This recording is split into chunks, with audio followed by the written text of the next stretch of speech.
It's time to see what's going on, what's happening in Hillsborough.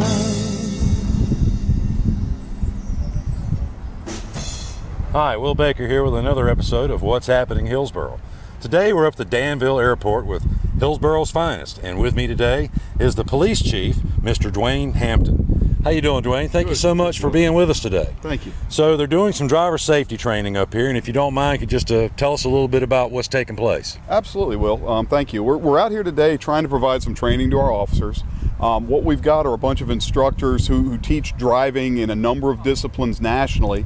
And the focus is on helping our officers build, develop, learn good habits, good car control. Officers drive all the time. That's what they spend most of their time out here doing when they're on patrol. And it's one of the areas that we really want to focus on from a safety standpoint. Nationally, driving-related deaths is one of the top killers of law enforcement officers. So we're out here today trying to reinforce good habits, give the officers chances to kind of experiment, learn how to drive the car, learn to control the car in a number of situations. We're going to put situations on them where they have to listen to the radio and make decisions in response. And a lot of what we've set up out here is not just about the driving, but about making the right decisions that go with it, be it for safety, for policy, for image, all of the things that are important to us to make sure we're doing the job the right way and we're being responsible and we're being safe. That's awesome. Well, I heard a term out here earlier called slower is faster. Could you explain exactly what that means? It's a concept we're trying to get all of the law enforcement officers to understand, and this is something that is not just a Hillsborough thing. We've been teaching this concept statewide in collaboration with the League of Municipalities, but the idea is helping them understand that controlling the car, keeping it under control while it may not seem fast, is actually going to be faster. We're teaching the officers that by making the right decisions, by braking early, by having their vision down, what we call downrange or further downstream where they can see what's happening, they're able to control the car. They're not having to slide the car, to skid the car, to lock up their brakes. And what's happening is, to the officer, it feels like you're slower because you don't have the excitement and the slide of the car. But the reality is, when you put the time on it, they're going to be faster. They're making up time. They're driving safer. They're being more responsible, so that the idea of slower is faster, that we don't have to drive irresponsibly to be fast. We can drive conservatively, carefully, using the right techniques, and we're going to be faster. So we leave the reckless stuff in Hollywood and we're going to do the safe stuff here in Hillsborough. Absolutely. Good habits. That's what it's all about, is building good, safe habits and reinforcing the right kind of decisions. Well, that's awesome. Thanks a lot, Chief, for your time, and we're going to go watch some training now. Great. Thank you, Will. I was asked this question: what is the most important thing about today? Safety. We all go home in one piece, uninjured.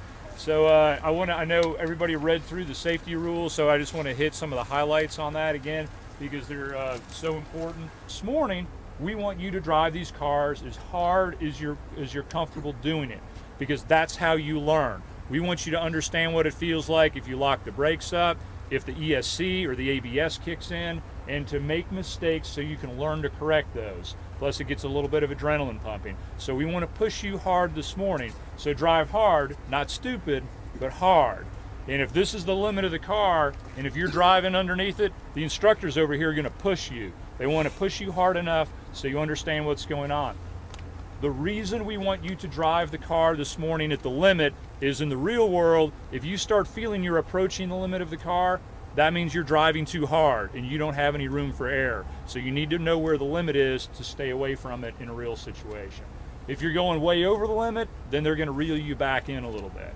So the focus of, just the basics this morning: looking ahead, braking, being smooth and progressive with your hands and feet, and then understanding where to place the car. That's why we focus on the basics. That's what's most likely to save you in an accident and keep you out of trouble out on the street. With me now is John Page, and John has been out here helping with some of the driver's training, but I understand you're doing some testing out here as well, and I saw some of these guys with these funny looking hats. So can you tell me exactly what all that's about? I can. The hats are used to measure brain activity, so they're caps that have electrodes in them so that we can measure and see how the brain's responding to different tasks. So one of the things that I'm interested in as a cognitive neuroscientist is seeing how the brain processes things like attention, memory, perception, those types of things. And then when you get out into the real world and say, how does that work when, for example, a police officer is driving a car at high speeds? Are there changes on how the brain operates under those situations? So we're here measuring the brain activity while they're driving and multitasking by listening to some beep sound in the car and having to keep track of that to see how that works at high speed. Okay, so I guess multitasking really isn't such a great thing to do while you're driving a police car, but I can see where your test is coming from. So I guess they're listening for a beep while driving and trying to count the beeps, I guess, while going through the course. They are. So it involves dividing your attention between what you're driving and what you're hearing. Okay. But it also includes some working memory and keeping track of information, so kind of juggling information in your mind and adding counts to it as you go. So it's meant to simulate if you're driving at high speed and you get information that maybe you have to respond to a call and the dispatcher's giving you some information. You're trying to hold that information in your mind and remember it while you're driving to kind of see how that works. Cool. So how long do you think it'll be before you have all this analyzed and computed and stuff? Well, so it's going to take a little bit of time, but maybe sometime after Christmas, maybe in January or so, I'll be able to get a report back to the city and let you know what we found out here today. Well, that's great. We sure appreciate you coming out here and doing all this for the town, and hopefully we can have you back and we'll discuss the findings. Okay, sounds great. Thank you. All right. All right, we're going to go. So I'm going to get on it as hard as I can in these cars. And then did, which I thought you did a good job on the stage or whatever. When it's on the road, I can use them. Get on the brakes here. Right. And bring it around. Open the wheel and get back on the gas, believe it or not. Slow it down here so I can be under control. Just a little bit of gas now. I can get a little more forward. Brake early. Get a rhythm. So I turn up here, braking now. So I can stay under control. Looking around. You see where it's getting us, whether you can shoot the light. Braking down. Back on the gas.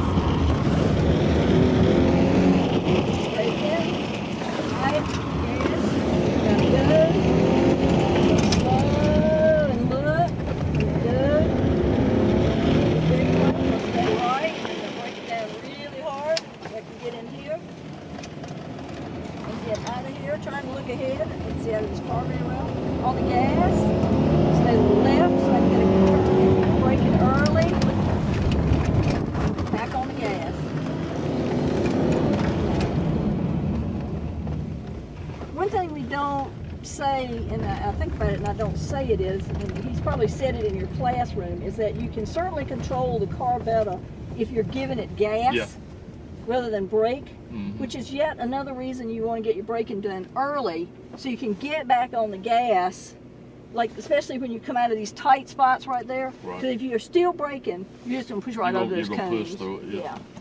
So as you can see, the town of Hillsboro is very serious and very proud of all the driving safety training that it offers its police force as well as its staff. And that's what's happening in Hillsboro.